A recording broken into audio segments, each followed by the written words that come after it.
The story begins with a loud phrase that the main character is hungry. Next, we see a huge mouth with crooked teeth, greedily and appetizingly devouring a huge piece of meat. His nose is straight and thin, and we also see a short mustache above his lip. It is clear from the actions of the character that this person is not thinking at all about who is looking at him, what he needs to do, and what his plans are. All he cares about right now is the food, which he greedily devours, barely chewing before sending these huge unchewed pieces of meat into his stomach. He's not worried about anything right now. The main thing for him right now is to eat, and it's satisfying. Plus, it's delicious, which he's doing now. He drinks from a glass of some liquid that foams in his mouth. With each sip, instead of real whiskers belonging to him, whiskers are formed from the same foam after drinking. He does not have time to catch his breath, as he immediately pulls a huge piece into his mouth again, making rather heavy sounds of haste and aggressiveness. After each sip, he loses his breath, which is clearly audible to others. While this man is greedily eating his food, holding a wooden glass in one hand, a thin boy with dark blue hair is standing behind him. He looks awkwardly and in surprise at the man who is enjoying his meal. He is holding in his hands some kind of iron,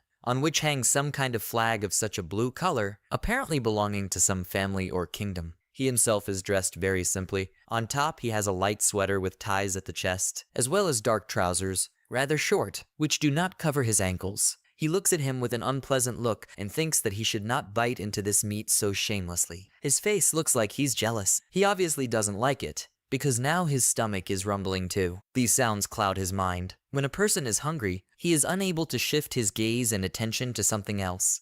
Because food, generally speaking, biological needs are at the first level of every living person, and not only. Suddenly, someone shouts at him. Why is he standing there doing nothing? A man in iron armor approaches him and asks if he is trying to defame the name of the House of Blalek, one of the 5 great families. 2 more people in iron armor are standing next to him. One of them is a girl with long pink hair, a screaming man with green hair in a square, pointing at the boy with his index finger. These people have an iron uniform, which has some blue bandages on the surface, meaning belonging to a certain family. One girl is standing in a skirt and stockings, and below her knees she has the same iron armor. Also, if the guys have their shoulders hidden by iron armor, then the girls have them open, and the armor covers only her elbows and forearms. That boy in shabby and thin clothes bows his head and looks down, apologizing, asking for forgiveness from this man in iron armor, whose name is Raphael. He snaps back, making a sound that describes irritation and anger, and says he can't believe he's paying a salary to such an inept boy. His face speaks of disgust for this boy. In his hands, he holds a token coin of dirty gold or brown color. Raphael pulls out the coins, twirls them between his finger, and throws them at the boy. He screams how it pisses him off, while the boy trembles after each hit of coins into his body. He is trying to cover himself with a spear, at the end of which is a flag. He involuntarily bowed his head trying to defend himself, and now he is in a vulnerable position. The coins fall to the ground. Raphael comes closer to him. He asks what it is. Isn't he going to pick them up? Then he declares that he should thank him for the money, in case he doesn't know. He obeys, falls to his knees, and with restraining emotions picks up these coins. Raphael continues to throw insulting words that with his such mediocre skills, he takes the place of an honorary holy knight. He knows what he means. The boy's lips are trembling, that just a little more, and he will cry from the resentment and anger of all that is happening to him. But he does not even have the idea that he needs and can be resisted. The boy is already on all fours collecting coins without looking up, and Raphael is still shouting that usually people like him don't get paid. So why is he in no hurry to collect money at all? And that his mistake is their responsibility, and that if this continues, he will face a fate worse than execution. He shouts all this with his arm outstretched towards him, pointing at the boy with his index finger. Those 2 comrades of his are standing next to him indifferently. They do not interfere or help Raphael. Suddenly, these knights in armor hear some sounds like a rumbling stomach. They do not understand what these sounds are. Raphael and his comrades stand there, not understanding what it is. The girl is more surprised and does not believe that it was the same sound of a man's stomach rumbling. The second guy does not react in any way. Only Raphael is infuriated by this sound. Raphael gets angry, swings his leg, and, shouting that he is behaving as if they are not feeding him, kicks this boy right in the stomach. He writhes in pain. Raphael screams, asking what he is hinting at. The boy vomits from the blow. He lies on his stomach, and there is some liquid under him. The girl with the long pink hair says he looks like a worm. Raphael shouts at him to get up. Otherwise, the other holy knights will accuse him of neglecting and poorly watching the gate. Raphael puts his foot on the boy's head and shouts at him to get up now. Suddenly, someone shouts at Raphael to stop doing this. A girl with long golden hair comes and says that he is going to die, and that such behavior is not befitting a holy knight. Raphael recognizes the girl and regretfully says that she, Roxy Hart, is on shift today. The guys leave with anger and irritation, reminding them that they should be careful when standing guard. Raphael turns with a grin and looks at the boy, who looks up in fear. Roxy calls the boy Faith and asks if he's okay. She helps him up. He looks up, and with such innocent admiration, I look at Roxy Hart, literally his savior. The main character is worried and can't believe that Roxy Hart remembered his name. Faith gets up and says that everything is fine and thanks her for helping him. She holds out her hand and says that it's not worth the thanks.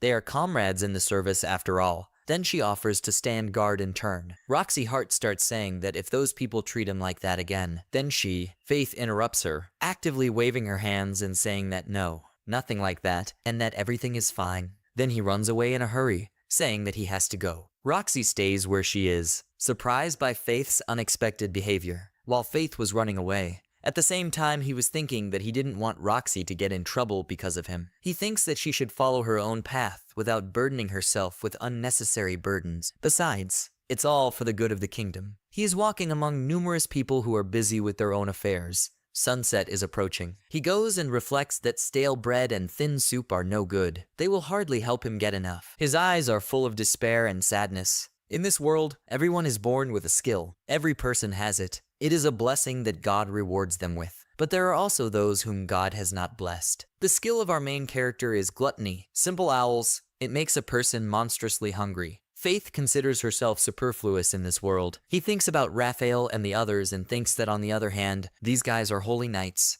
just in their own strange way. They cannot be defeated in battle. He also reports that he took after his ancestors. He is sure that these guys will never leave him alone and will abuse him to death. It reminds him of someone or something. He hopes that Raphael and his comrades do not offend his Roxy-sama. He wanders the streets, turning corners in every possible way, eventually comes to the original place and sees Roxy, after which he smiles. He turns his head and sees several people climbing over fences and jumping down. He thinks they are intruders, because this is Roxy's blind spot. He thinks he should hurry up and warn her. He shouts her name. She is surprised and asks if he didn't go home. Faith screams that they are in big trouble because some bandits have climbed over the eastern wall. Roxy asks if it's true. He confidently replies that it is true. There can be no doubt. Roxy closes her eyes as if she's thinking, and then looks up and says she understands everything. She tells him to go there right away. She asks him to keep an eye on the gate while she's gone. He gladly takes an iron stick from her hands and takes her place. When Roxy was already pulling out her sword and wanted to leave, Faith wishes her luck with a very serious face. Roxy tells him to rely on her. She's sure she can stop them. Faith looks at Roxy with a kind of regret in her eyes. Faith stands alone in the dead of night. He notes that it has suddenly become so quiet. He is still standing at the door of the building, guarding it. He wonders if it's over, and then notes that Roxy Hart is really amazing. In such an afterlife silence, there are some sounds of drops. These drops fall slowly and too loudly to the ground, and if you focus on the smell and dampness of what is approaching it, you can understand that it is blood. Fresh blood that flows from a living person. Suddenly he hears some footsteps. He thinks it's Roxy and turns to her with joy, calling her name along the way. But some man is crawling towards him without one limb,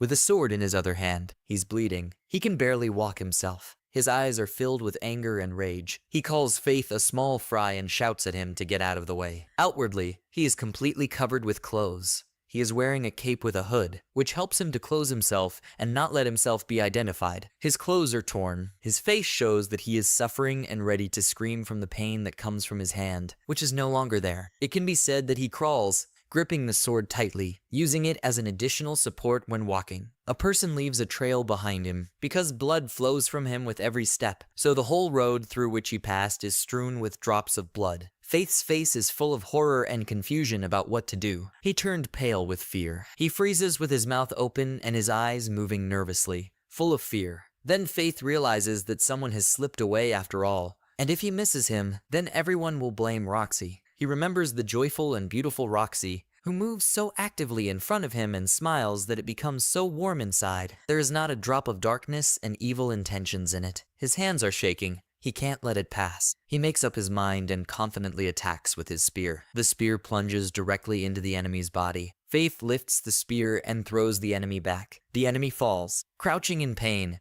blood flows from his mouth, and his eyes are so open that just a little more, and they will either burst or fall out of their sockets. Faith freezes in place, saying out loud that he did it. He holds tightly the spear with which he killed the enemy. Suddenly, he drops the spear. His gluttony has been activated. He feels as if everything inside is actively starting to move. The blood is rushing, and as if he is waking up from a long sleep. We are shown how the blood that flows from his enemy passes to himself in the form of various characteristics. It's like the blood is flowing right inside him. He feels as if he is swimming in this river full of dark red liquid. 150 amounts of energy are added to it. Then strength adds 100 units of will and 30 units of dexterity. He doesn't understand what it is, what kind of feeling it is. He feels as if his stomach is finally filling up. His eyes are wide open, as if every part of his body is ready to absorb all that is left of the enemy. Faith's eyes become scary. The sight of him is simply terrifying. He understands that something is wrong, but it is clear that he cannot stop it, and there is no reason for this.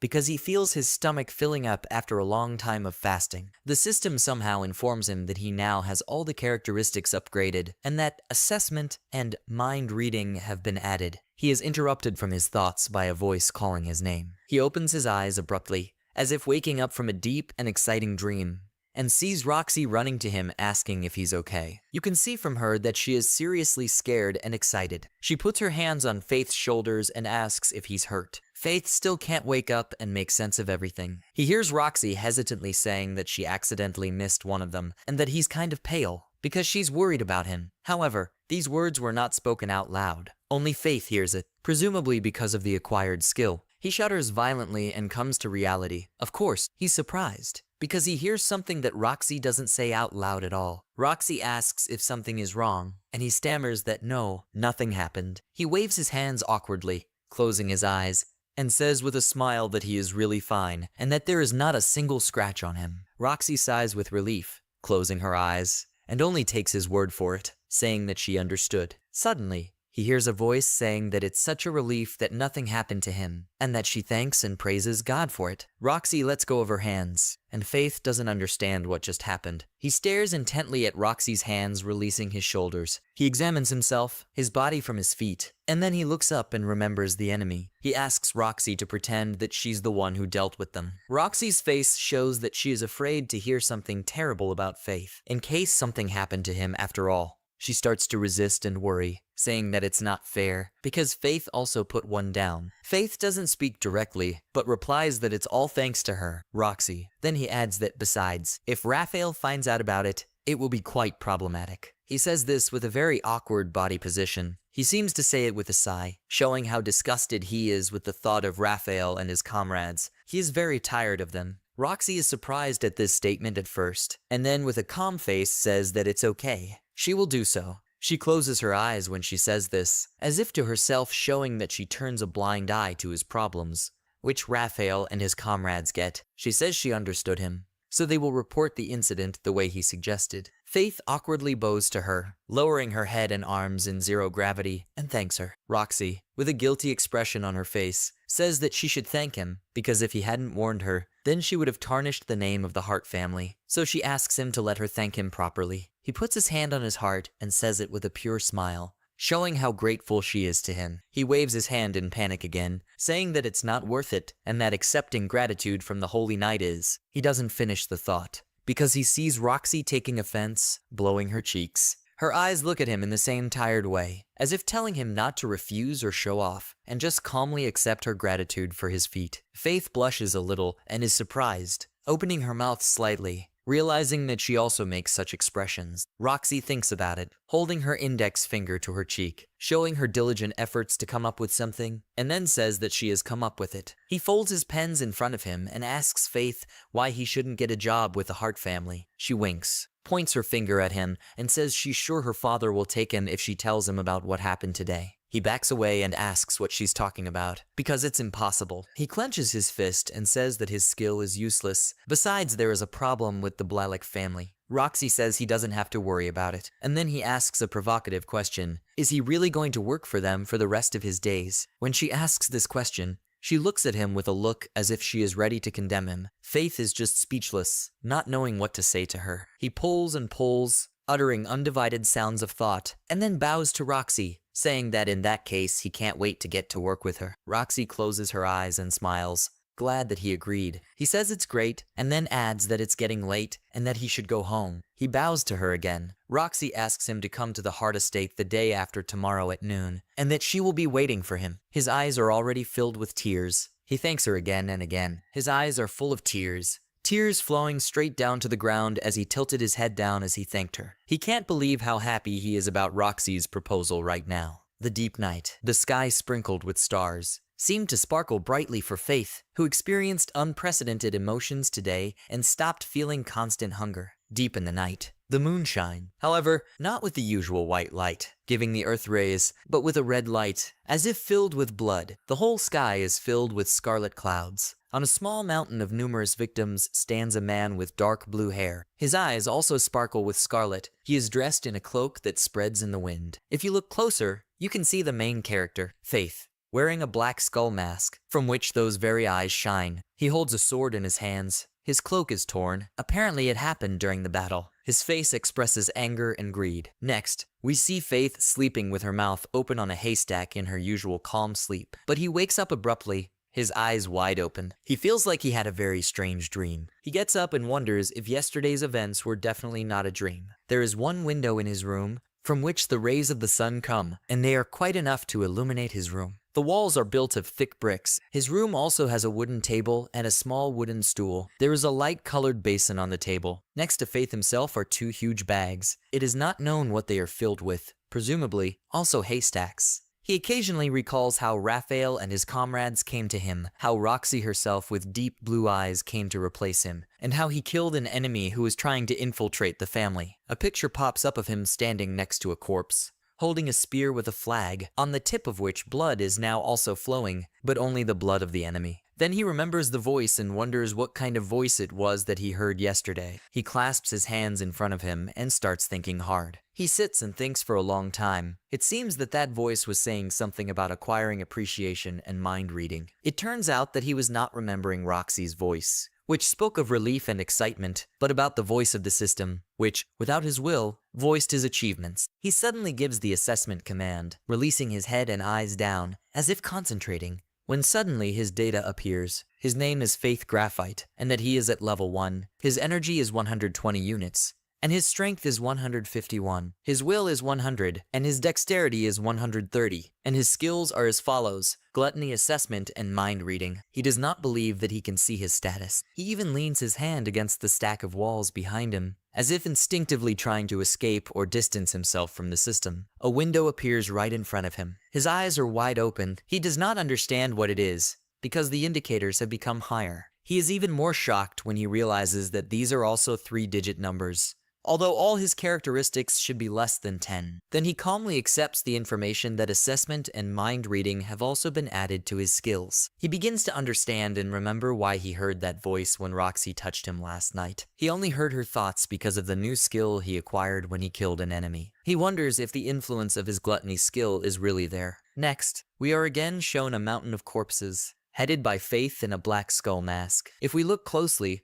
we can see that the corpses are goblins with long ears and noses. They're all covered in blood, lying like a mountain under him. By taking the souls of the dead, he can turn them into his own power. He has never felt anything like this before. He feels full. We are shown again how the blood that flows from his enemy, the blood seems to flow right inside to him. He feels as if he is swimming in this river full of dark red liquid. He smiles. Now he understands what it was, and that now that he knows everything, there is only one thing left. He already stands up at such a thought and clenches his fist in front of him from the rush of emotions. A few minutes later, he walks down the street of the Safe Art shopping district. Besides him, many more people are wandering the streets, going about their business. For him, it seems that all people are beautiful and decently dressed. One child in completely green clothes. He has a swamp-colored sweatshirt and shorts, and he has a hat on his head. Even his shoes are green. He himself has blonde hair. He is blonde. He also has white sleeves peeking out under his jacket. There may be salvation from the sun. There's something attached to his belt. Mostly people dress in closed clothes. Despite the heat, there is a very active trade. Someone is selling their products and goods. Happy buyers are taking from them,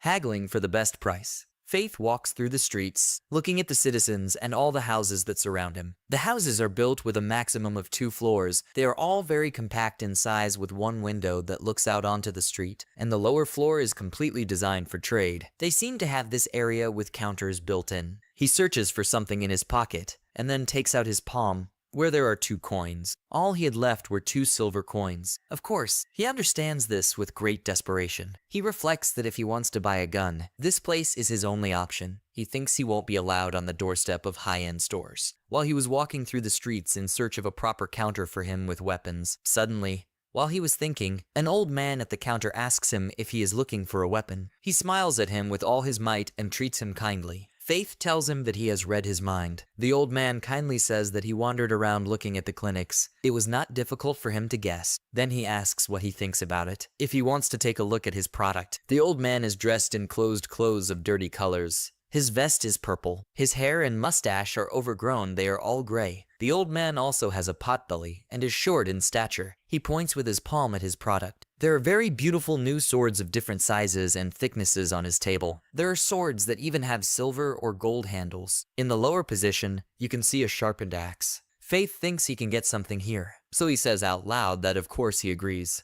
The old man asks if he can find out what his budget is. He scratches the back of his head and awkwardly hesitates with his answer at first, and then just holds out his palm, where the 2 silver coins lie. The old man looks at him sadly and with pity. Then he clicks and says with hatred that after all he turned out to be a pathetic poor man, and that he shouldn't have been so kind to him. His behavior immediately changes. He becomes rude and ruthless to words. He even looks at Faith with hatred, who did not even do anything to him. He points to certain weapons and says that these wretched swords are the only thing he can afford. These swords look battered and have been used more than once. They all look just awful, as if they were taken and beaten like a living person. They are all dull colors, but one sword that looks bigger and more powerful than the others immediately catches the eye of any person. This is a black sword. A cross is drawn at the junction of the handle and blade. The sword itself is long and has a thin blade. It looks quite impressive. The old man laughs out loud with his nasty laugh and tells Faith that they are perfect for him. Faith gets upset and goes to look further. You can see from his face that the old man's words really hurt him. He is drooping. Looks like all the hope that accompanied him up to this time after receiving the skills has been stolen from him. Then he thinks again that most likely, wherever he goes, the attitude towards him will be the same. He thinks it's worth choosing a weapon in this shop. He walks through the showcases and walks past those swords that were indicated at the beginning, including the axe itself. He goes to the swords that the old man pointed out. They were placed in an upright position in some kind of barrel. There are about a couple dozen of them, distributed in 2 dishes. Even the barrels themselves are battered and old. He stretches out his hand for the sword, but suddenly his eyes start to activate and see some numbers on the swords. 2 of the swords had the number 10 on them, and the third one had 11 on it. Then Faith realizes that it's really just a bunch of junk. He kneels down to be on a level with the swords and looks at them. Faith reluctantly closes his eyes and thinks that he wishes there was something useful here. He reaches out and grabs one sword, completely black in color, which was discussed at the very beginning. Suddenly, he hears a thought that asks to be bought. Everything around Faith's eyes is enveloped in dark energy, which is probably emitted by this black sword with a cross on the hilt. Faith immediately lets go of the sword and pulls away in shock. He is horrified, not understanding what it is at all, and why this sword suddenly spoke like that. He sees a kind of smoke-like energy emanating from the sword. The contours of the sword glow with blue fire, as if suggesting and giving hints that this sword is really exactly what Faith himself came for. Faith doesn't understand. He heard that sword speak just now. The sword, by the way, is similar to the sword that is shown to us in the passage where he himself stands on a mountain of corpses. He was holding the exact same sword. The old man gets annoyed and tells him to leave already if he is not going to buy anything. Faith turns around in horror and stares at the old man. He wonders if he's the only one who's heard it. He picks up the sword again and suggests that maybe it's him after all. Suddenly, he heard again that it was interesting and that Faith had not run away. Faith looks at the sword and sees a dark aura emanating from it. He thinks he knew that the sword was talking to him through the mind-reading skill. He wonders if this sword is cursed or something like that. However, it doesn't look that unusual. He examines every part of the sword, looking around and waving it to the sides. He decides to check the indicators and sees how the window pops out, as it is written that the name of the sword is Greed, and its shape is a one-handed sword. Faith doesn't understand if he can't see anything but the name and the shape. He looks at the swords again and realizes that this sword is treated the same as him. He understands this with such despair and pity. All the swords in the barrel are disheveled, and, as if, like small unnecessary things,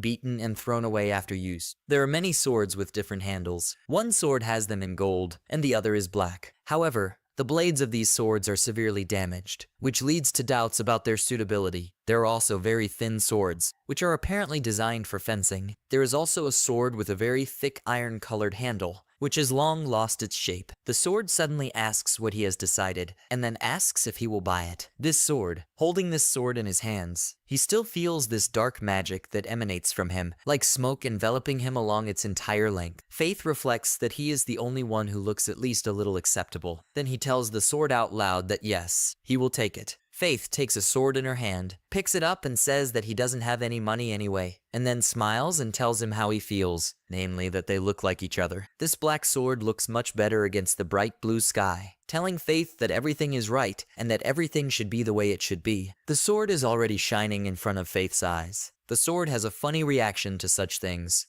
Faith hears the sword chuckling and says that it's great. Then the sword says quite the same sugary words that it must be a destiny. Then changes his mind and says that maybe this is fate. Then he promises that he will accompany him until the end of his days. After such words, the sword asks its owner, while he is still staring at it, what should he call it? There are many more weapons for sale in the background. For example, new and honed swords of different colors hang on the wall. Apparently they were just made and ready for sale. You can tell by their blades that no one has used them yet. There is also a shield on the wall with a drawing of a dragon growling at someone and its wings open. Next to the box there are iron helmets, armor, which also depict a roaring dragon on the side. Faith doesn't even think about looking at all these tools. He responds to Greed and introduces himself, calls his name Faith Graphite. In turn, Faith asks the sword how to address him. He replies that his name is Greed, and that Faith should actually be proud to own it now. You can see the sword itself has a high opinion of itself. It shows how self-sufficient and independent it is.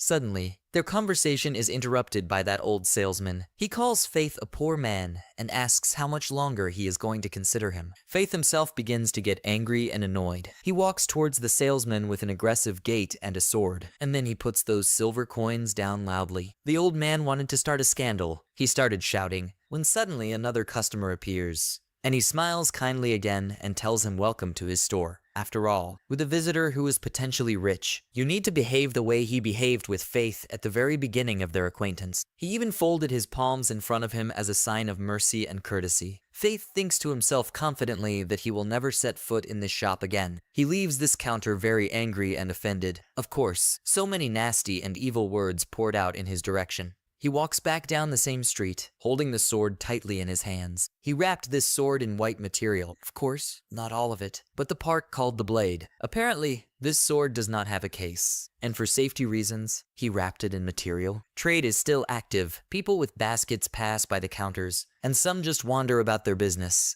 not feeling the need to purchase something. He walks past people, wanders down the street with a sword and says that, in his opinion, he should hunt goblins in a field nearby. The sword hears its owner and says that it understands, and that this is the best thing for a beginner. Then he notes that he should not get ahead of himself, just because now he owns such a great weapon like him. This sword, because goblins can crowd after all. The sword turns out to be not only with high self-esteem, but also treats its owner, Faith, with care. Faith tells him that he knows. He remembers an old man asking to hear that goblins have one peculiarity. An old geezer once told him about it in a pub. He imagines little goblins, plump and pot-bellied with small weapons, completely harmless. It reaches the southern gate of the capital. He sees how many warriors are here. He wonders if they are gathering in this place before going hunting. He sees many warriors, knights in iron armor. Some shake hands with each other as a sign that they will cooperate together. Others kindly communicate with each other, discussing the upcoming hunt. He reflects and thinks that an improvised squad can be assembled here. He thinks that it sounds good that you can have comrades. It is clear that Faith really wants this, since nothing has been heard about any of his friends,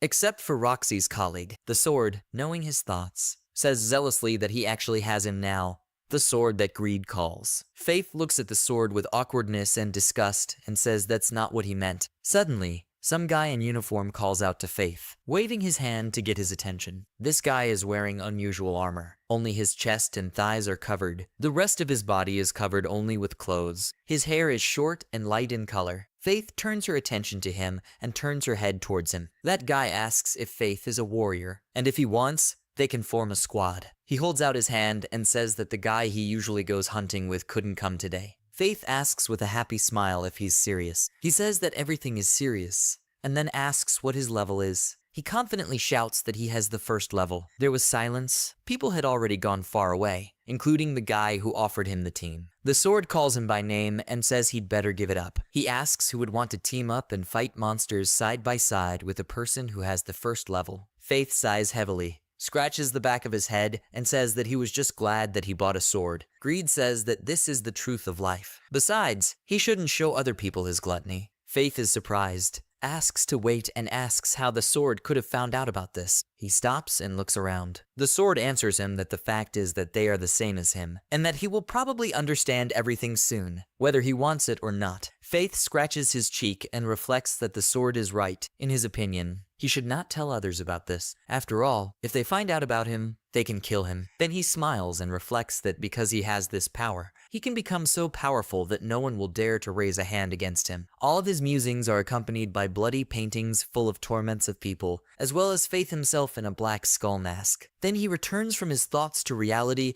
and tells the sword out loud that it's okay. He's right. First he needs to hunt goblins. Faith comes to the south of the capital, the so-called Goblin Field. The goblins have declared this place their home. It's such a green field full of all kinds of trees. Goblins are small in stature, with sharp, uneven teeth, bald with a green tinge, and with long ears and tongue. They have weapons like swords and shields. They show us two goblins, one in a vest and with a belly holds a shield in his hands, and behind him stands a goblin with a relief body, holding a sword in his hands. He stands with his long tongue sticking out. Their eyes seem to consist simply of an eyeball without pupils. Their eyes are completely white. They attack every wagon that passes by and rob it. They simply pounce on the carriages. The coachman is simply inactive in fear, thinking only about how to save himself. He is trembling all over. Sweat is streaming from his face, and goblins happily steal everything that can be stolen. We can see how many people with carriages really suffered from these goblins. Faith himself looks out among the bushes and watches the goblin, who is drooling while he sleeps. He happily thinks that he has found one goblin. He crawls on the grass and thinks that it looks like there are no other enemies nearby, and this goblin is also sleeping. He moves carefully and quietly through the grass, which is really not visible at all due to their height. The goblin is sleeping peacefully and sweetly,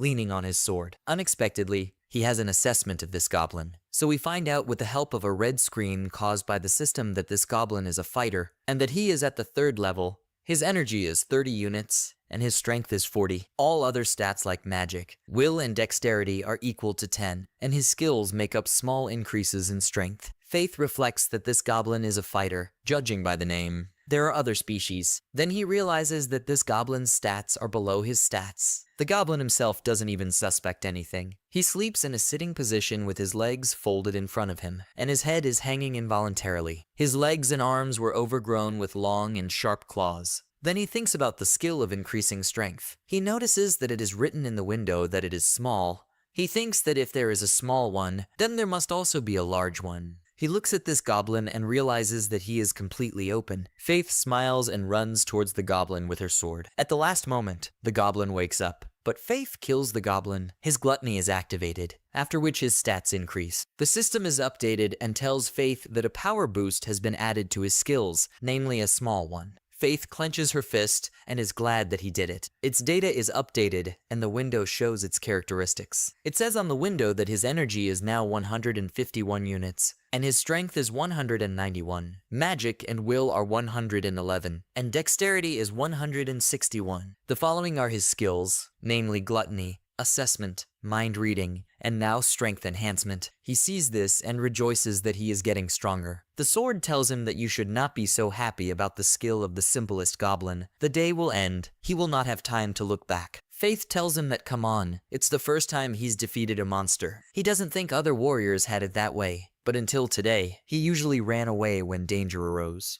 The sword already sighs and tells him that it's okay, and that he understood everything. In front of them lies a goblin in the grass, bleeding without a head. Then he takes the goblin's ear with the help of a sword and quietly puts it in a bag, because he remembers that if you take the ear, you can get money from the converter. He sits down and realizes that this is only 10 copper coins for a goblin. He hopes that he will be able to earn more than while working as a guard. And then he gets up, cheers up and says that this is good, and that we already need to start the next one. So now is not the time to hang up. He's still watching the area. He first sees one goblin in clothes and with a sword, and the other has a shield. He's without outerwear. He thinks it might be a new species. He activates the rating system and sees that this goblin is a guardian, and that she is level 3. His energy is 40 units, and his strength is 20. Magic, will, and dexterity are equal to 10. His skill is to boost energy. The sword analyzes itself and realizes that this shield looks like a problem. He tells Faith about it. He agrees and says that they cover each other's vulnerabilities. He thinks that they specialize in attacks in groups of 2.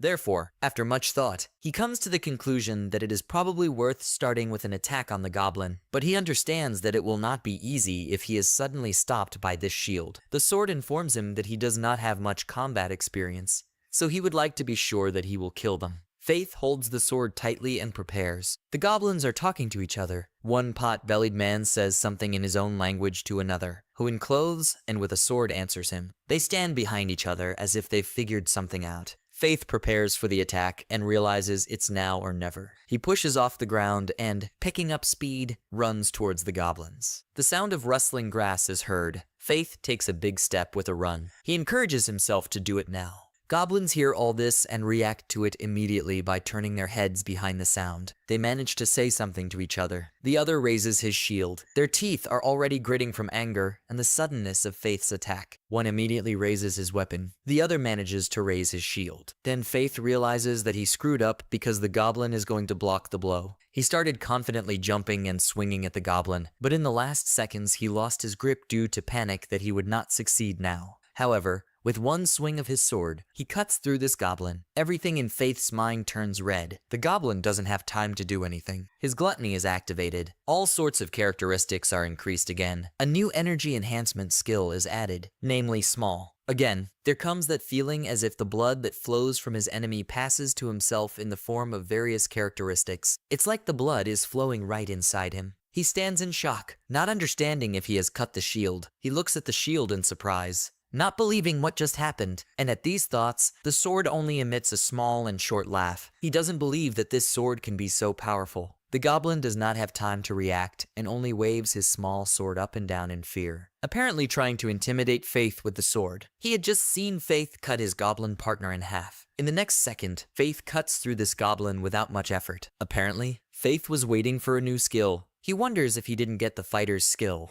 so he checks his status by calling the system window. He raises his head to look at the characteristics. Further, the system shows that he is still at the first level. Energy has increased to 221 units, and strength to 251. Magic and will are equal to 131, and dexterity is at 201. Only an increase in strength and energy has been added to the new skills, both at a low level. Now he realized that he could only possess one skill of each type. Of course, it upset him. Then it turns out that if he wants a new skill, he needs to hunt other monsters. He calmly examines the window and reflects. Folding his arms at his chest, he evokes greed and asks why he was treated so badly, even though he is so amazing, while Faith himself calmly takes the goblin's ear. The sword tells him that everything is simple, and that he chooses the owner himself. Faith rejoices and asks if this means that he recognized him as a worthy owner of the sword. He raises the sword closer to his face and tells him this with a big smile. The sword, as if embarrassed, tells him to close. Faith smiles and thinks, even though he swears, but since the sword chose him as its owner, it must then meet his expectations. On a hot day, he puts up a huge bag full of ears. He rejoices and says, "This is a catch." The sun is shining brightly in the sky, giving off its glare. The sky is clear, although with clouds, but it looks like they are very thin, and if you try to drive them away, they will easily simply disappear. He looks at the bag and says he doesn't know why, but he's lucky that all the goblins just appeared in front of him. Then he remembers and wonders what his status looks like now. He stands on the fresh green grass with a calm soul. The system shows a window where energy is now 1,371 and strength is 1,451. Magic is 481. Will is the same, and dexterity is 1,051, and the number of skills remains the same. He looks at these numbers, howls to the saints, and cannot believe that this is all for real. He believes that this cannot be. Does he really have the power? Energy and agility are above 1,000. However, he does not understand why the level does not rise. He looks carefully at the figures provided again. He comes to the conclusion that he should have gained quite a lot of experience. The sword tells him that he possesses one of the sacrilegious skills, and therefore he cannot receive the blessing of the sphere. Next, we are shown that terrible picture again, full of blood and darkness. Fed himself does not understand at all what greed, that is, the sword, is talking about. He asks if he is really committing sacrilege, in other words, robbing a temple or stealing sacred utensils. Next, there is an explanation against the background of blood, darkness, and fire that gluttony is the act of stealing the characteristics and skills of other creatures while killing them. While he's telling it all, that atmosphere full of suffering and blood is building up. Next, they show how a huge scary face with huge fangs with an open mouth presents to itself, holding in its hands with claws. A helpless person trying to get out. Blood is flowing from the mouth of this monster. Its eyes are scarlet. The little man is twitching and waving his arms, as if hiding from his fate. Blood is being shed. The act of stealing the characteristics and skills of other creatures while killing them means that he abandons the sacred concept of levels. People like him don't get blessings from the gods. The sword tells him that the fact that at the beginning his indicators were equal to 1 is another proof of that. Faith listens to it all with her mouth open and just sighs at the end. The sword starts saying something else, and then changes his mind, says no, and that he won't say anything. Faith takes offense and tells him to tell him, because he's interested now. They are still standing among the grass and figuring things out. The sword tells him that the sun has not set yet, so it is better for them to return to the capital. Faith raises her sword and starts angrily telling him to listen to him, but suddenly the same sound is made. The sound is long and intermittent. Faith's stomach is rumbling terribly, asking and wanting food. Faith is already blushing and sweating. He calmly already tells Greed that, in his opinion, he is still right. He informs that he is hungry, and they did a very good job today. He says it all awkwardly, scratching his head. He thinks that next time he will go to that forest. He leaves, and behind him is a dark forest full of greenery, trees, and smoke. This is most likely a fog rising from high humidity. Faith walks away from this forest and thinks that next time he will try to fight a hobgoblin, presumably a goblin who is higher in strength, energy, and skills than the ordinary goblins that Faith fought with a sword today. On a sunny and bright day, a satisfied Faith walks down the village street with a bag. It passes through people who are busy with their own affairs. If you look at the horizon, you can see a fence that draws the boundaries of the area. And if you look further, you can see large mighty mountains completely covered with greenery. From this angle, the mountains look like they are very close, but it is clear to everyone that they are very far away. And this is how it looks due to the fact that they are just very big in appearance. There is still a trade going on. People are all going about their business. Women in long closed dresses, and a lot of people are crowded in one place. Apparently, it is at this place that trade is going especially well. Many people walk with a bag either in their hands, or these bags are hanging from their belts. People calmly address each other with ordinary things. Talk. Faith walks the furthest and finds herself at the door. He finds himself in a place where 2 people are sitting and arguing with each other, almost reaching a conflict. One viciously points at his opponent with his index finger, while the other clenches his fist in front of him. On the other side, some people are actually fighting. People are worried. He thinks that, of course, he has heard rumors. But the guild turned out to be a really harsh place for him. Someone is shouting that there is a fight somewhere. Suddenly, a man pushes Faith from behind, and then angrily shouts that he should not interfere with him and get out of the way. This man is wearing a brown vest and a white long-sleeved sweatshirt. Faith apologizes to him awkwardly and guiltily. He is already panicking, holding tightly in his hands that very bag full of goblin ears. A woman, apparently a worker with short hair and golden eyes at some counter, asks the next one to come to her. Faith thinks with relief that this just coincided, and that he does not need to deal with that man now. Well, he does not have to fight with him and get beaten by him. He walks up to the counter, holds out a bag with ears, and says with a smile that he would like to exchange this. He puts this bag on the counter and hands it to the employee. The woman suggests to see what is there first. He opens the bag and sees the severed goblin ears. She is surprised that there are so many goblin ears against the background. Other workers disassemble the bags they brought and put them on certain shelves. In addition to the bags, they have silver-colored flasks and large white boxes on their shelves, and it is unknown what is stored in them. She asks him if they really hunted in a large group. He hesitantly tries to answer something, but the woman understands and interrupts him. A woman in a white uniform with blue lines says that they must have brought aggro upon themselves by killing so many goblins. Faith, not knowing,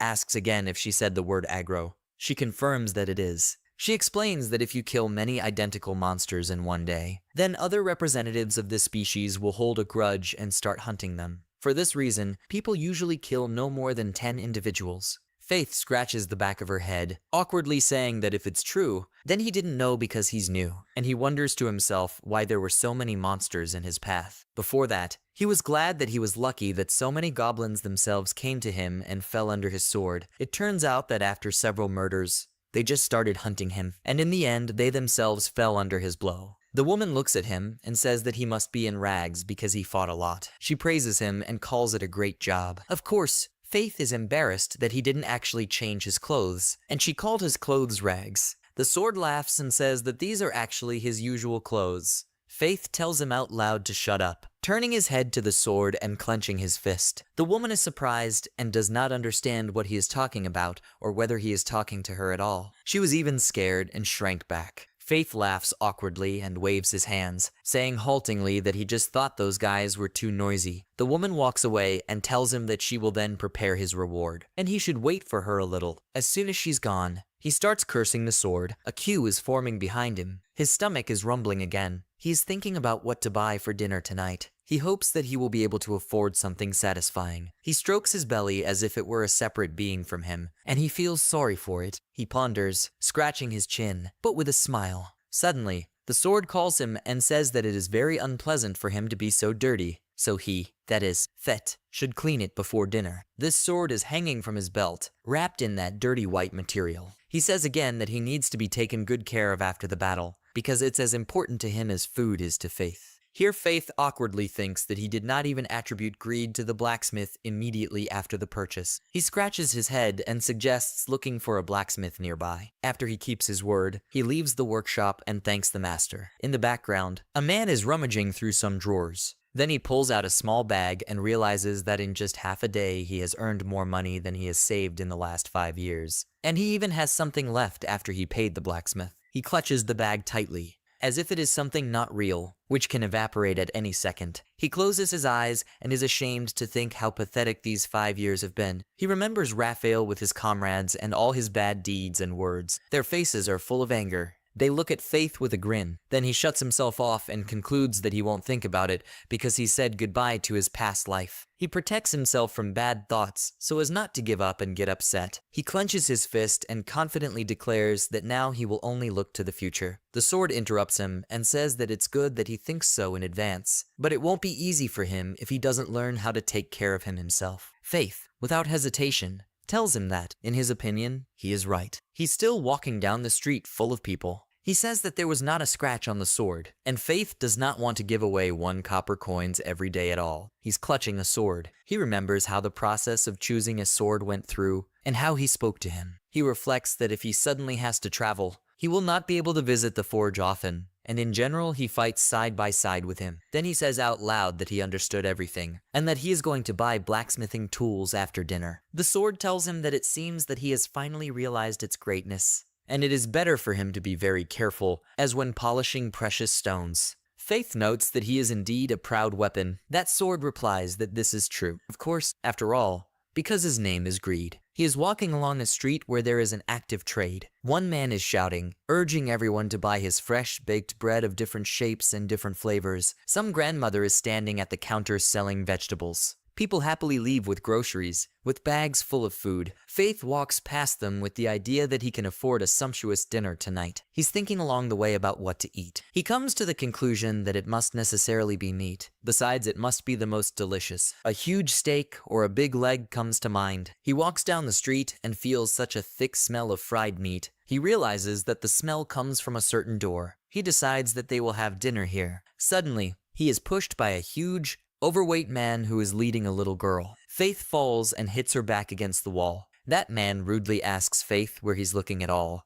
calling him bad words. Faith is also starting to get angry. How dare he call him that? The man pulls the girl by the hand and gives the order to get up immediately. Faith feels sorry for the girl. He wanted to stop her. He touches her shoulder. A girl with long pink hair and bangs on her forehead. Her eyelashes are long, and her eyes are the same color as the hair itself, pink. You can see from her face that she is still just a child. The next second, he sees the girl's exhausted and offended face, full of tears. He uses his power to read her mind, and she stammers and asks him to save her. Faith is surprised that he could hear such thoughts from her. He looks after this man, aggressively dragging that little girl, tearfully asking him to save her. He freezes in place with his eyes and mouth wide open. He holds out his hand, not realizing at all that it just happened at all. He stays, looking after these people and the abuse. He still looks after these people and wonders if this girl really asked to be saved. The man is wearing a fur scarf. He mercilessly leads a girl who does not have time to follow him with her small steps. Her dress is disheveled. All her clothes are dirty and old. He wonders if this man is not her father. He doubts if this is a kidnapping at all. He does not understand who he is at all. The very thought terrifies him. A red information window opens in front of him, as if warning him that he is dangerous in himself. His name is Kasim Black,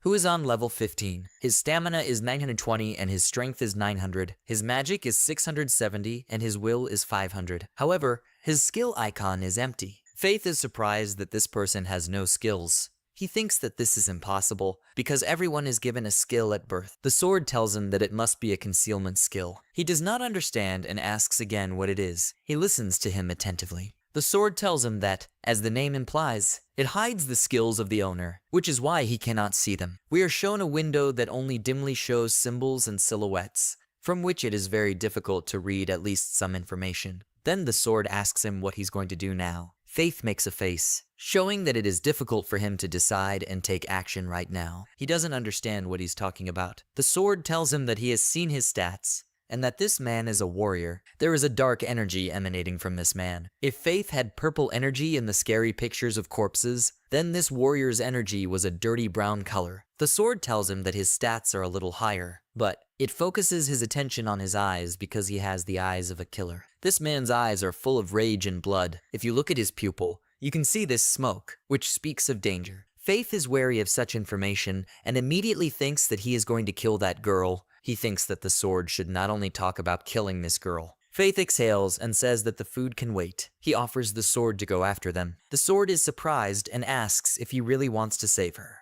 Faith confidently and courageously says that she cannot pretend that everything is fine when she knows that something is wrong. He's already running towards them. The sword asks him to let him give advice. He stops abruptly and listens attentively. The sword tells him that he should not show mercy to people who are ready to die. And then he asks if he understands it. Faith goes after this man and the girl. He answers the sword that he understands everything. He reflects that no matter how evil a person is, he does not think it is right to take his life, because he is not a hero and does not want to be one. It is strange that a man rudely drags a girl after him, but no resident of this area will turn his head in their direction and try to stop him. They are ruled by indifference and indifference. He confidently walks with heavy thoughts that if someone is suffering right in front of his eyes, then he definitely wants to help. He confidently and resolutely follows his goal to save this girl. He keeps walking and watching that man. The man is still dragging the girl by the hand. She does not keep up with him with her small legs. Her legs are erased from such a quickness of steps, because an adult man has a much larger span than hers. As a result, they come to some kind of barn. Faith is standing around the corner and does not understand what they are doing in such a place. It is worth noting that this man has a sword hanging on his belt. The sword tells him that it's just a guess,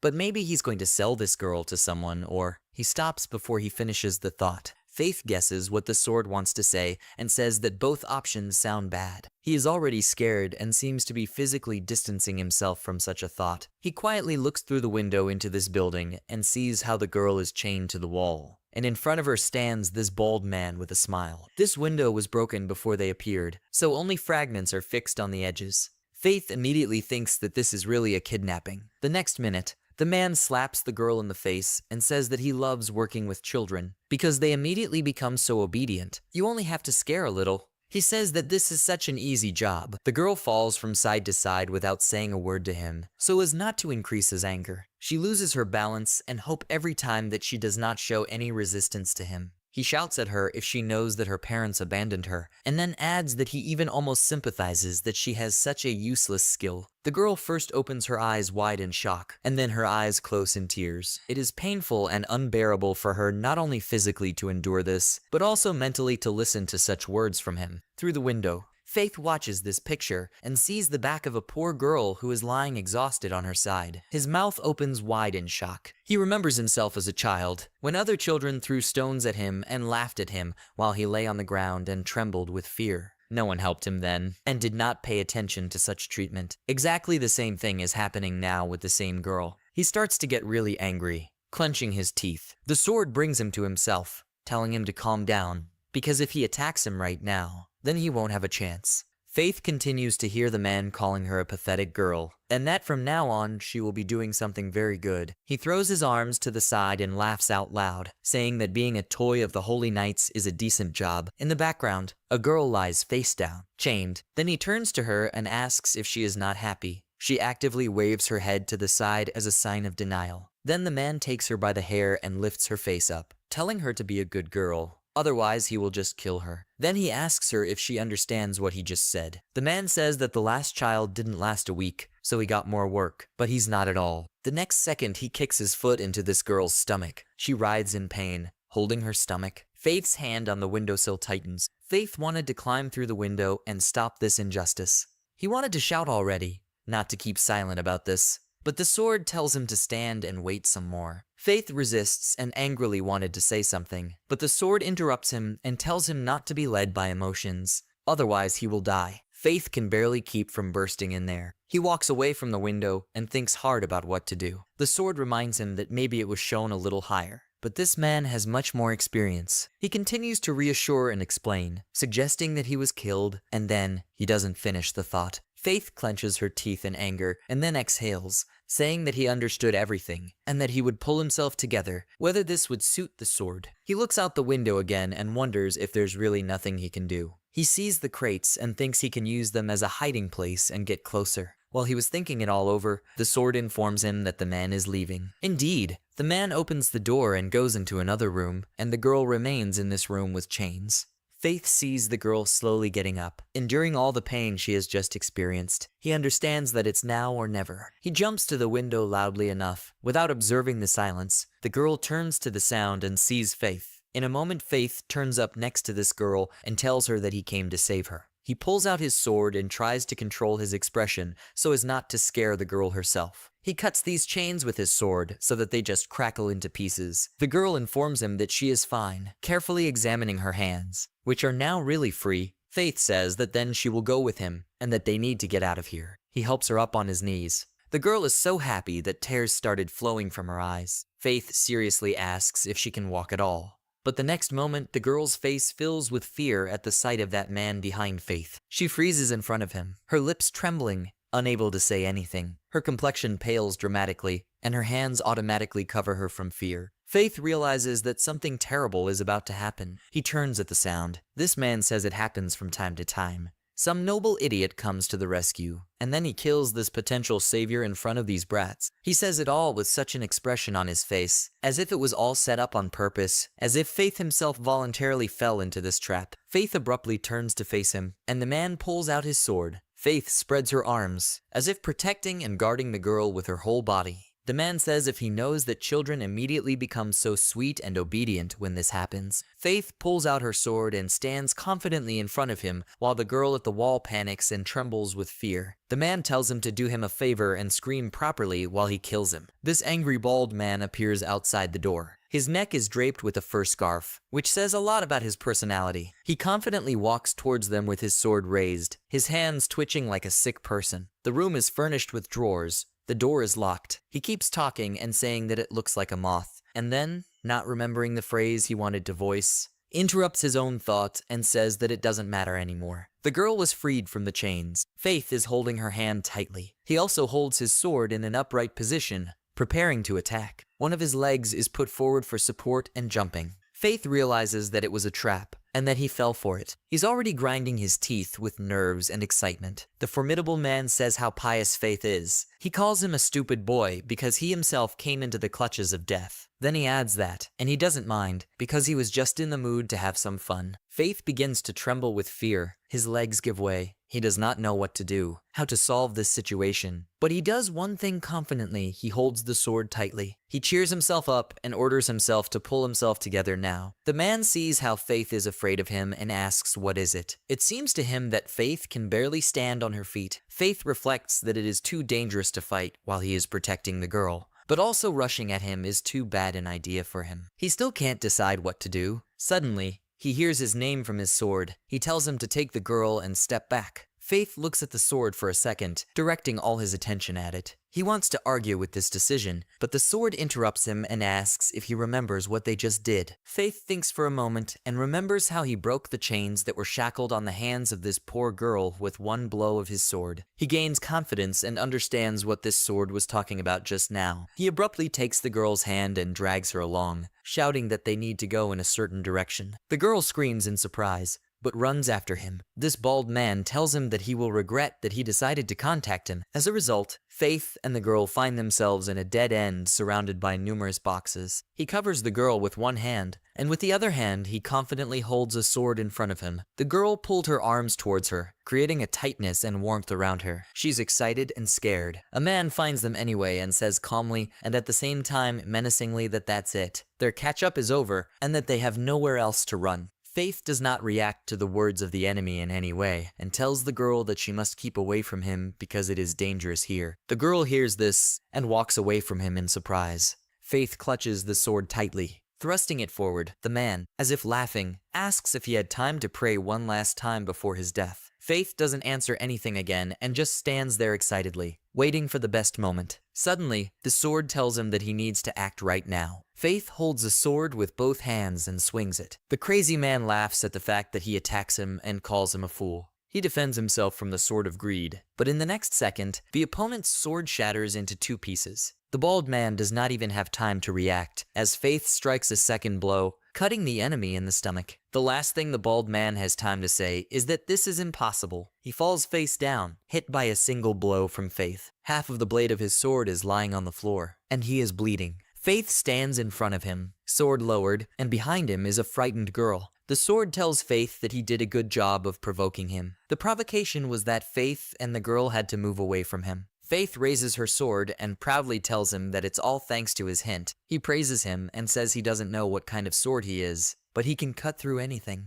After a short praise, Faith turns her attention to her enemy and orders him to now tell her who this holy knight he works for is, and then he shouts that if he doesn't answer him himself, then he'll just go and read his mind. He just groans in pain, but then Faith's eyes widen at the information. He reads his mind, where he pronounces the name of Hudblila. He freezes in motion, grabbing him by the collar. Faith reflects and cannot believe that such a person is doing something so terrible. He convinces himself that Hud, and then changes his mind and says that not only he, but everyone, including Raphael and his comrades, one day they will all pay for it. The next second, his gluttony is activated. Concealment and the art of a sharp blade are added to his skills. He thinks about it and decides that the art that allows you to hit twice during a counterattack sounds cool. The sword tells him that it is one of the one-handed sword skills known as arts. A silhouette is shown holding a sword in his hand and preparing to attack. The sword says he can't even believe that Faith is so surprised by such a simple technique. Faith blushes and tells him to shut up. Faith reflects that he is glad that the enemy did not have time to use this skill, because if it had happened, but then it would not be a bald man lying on the floor right now, but him. He stares at the man lying on the floor. His thoughts are interrupted again by that same rumbling sound of his stomach. The girl was already worried that her stomach behaved like this in such a situation. He covers his mouth and stomach and begins to blush. Faith laughs, walks over to her and bends down. He puts his hand on her head and strokes her, saying that everything is clear to him and that she is probably hungry. And then he adds, without getting up, that he is hungry himself. The girl happily agrees with him. In the dead of night in a diner,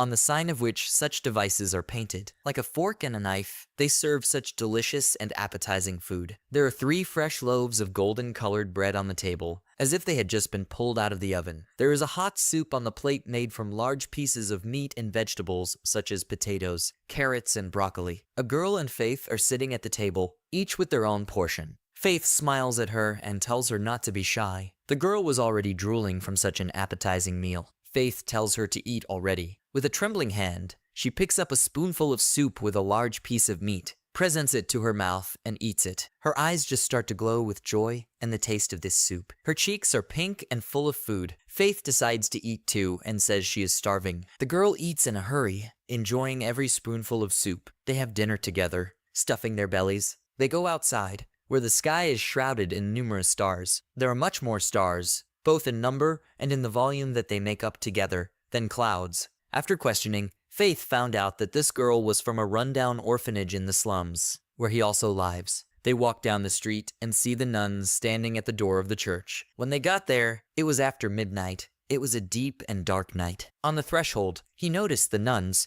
who were probably going crazy with excitement about the missing girl, in his opinion. He stops, squats down to be at the same height as the girl. He puts his hand on his head, pats him, and says it's time for them to say goodbye. Then he asks if she can walk home on her own. The girl says something. He does not hear and asks what is it. Then he sees a happy and joyful girl calling him brother, and says thank you to him. Faith freezes, as if fascinated by her grace and childish beauty. He thanks her in return. She joyfully runs off to the nuns, waving after him. Those nuns happily come out to meet her. Faith waves back modestly and walks back through the slums. After a long silence, the sword tells him that he has a strange expression on his face. What is the matter? After a pause, he replies that everything is fine and that he just thought he had a long way to go. He passes through destroyed and old houses. Everywhere there is a mess and untidy things with garbage. The sword confidently says that he is right, and that this is true because he has already told him that there are many difficulties ahead of him. Then Faith shares with him her worries that the very thought of him going to Roxy's estate tomorrow really bothers him. He clutches his stomach and exhales heavily. The sword asks him if he is already nervous. Faith is surprised by such questions and asks the sword if he even knows that her family belongs to the 5 Great Ones and that it would be strange if he were completely calm. And then he excitedly and angrily says how carefree he is. The sword laughs and says that, but how else? Because it's just a weapon. Faith doesn't answer him in any way and shouts sharply that he remembered something. He wonders what he should wear tomorrow. He's panicking now because right now all the shops are already closed. The sword gets annoyed and tells him how noisy he is. Faith scratches his head and walks among the buildings, hurriedly walking, not knowing what to wear tomorrow. If now everyone is asleep in such a deep and dark night, respectively, all the shops are now closed until morning.